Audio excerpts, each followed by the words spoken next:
Tibet is known as the Earth's third pole and has the largest store of fresh water outside the North and South poles. It is the source of the Earth's 9 largest river systems, providing water for more than 1.4 billion people in 10 of the most densely populated nations surrounding the Tibetan Plateau.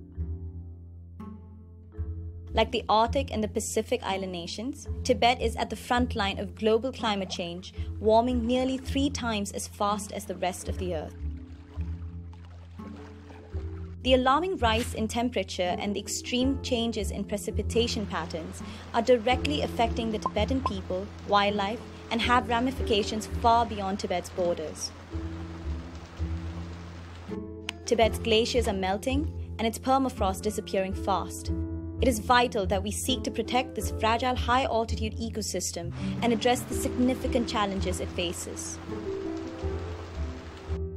However, China has failed Tibet, and the environment policies are reshaping the Tibetan landscape with devastating consequences. Since invading and occupying Tibet in 1949, China's policies of infrastructure development, mining, and rapid urbanization have aggravated environmental degradation. Mega dams and water diversion projects across the Tibetan Plateau are being built at an unprecedented rate, disrupting already overstressed water supplies of hundreds of millions of people in South and Southeast Asia, and causing mass destruction to the region's river ecosystems.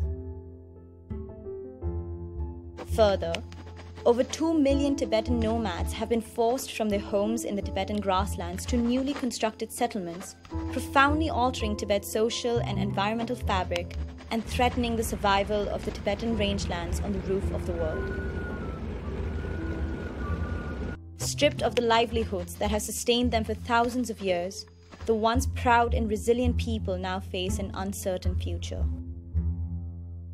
And while carried out on grounds of environmental protection, the controversial policy has further compromised the ecological balance of the Tibetan Plateau, and therefore it is arguably one of the most severe and misguided aspects of Beijing's grand plans for Tibet.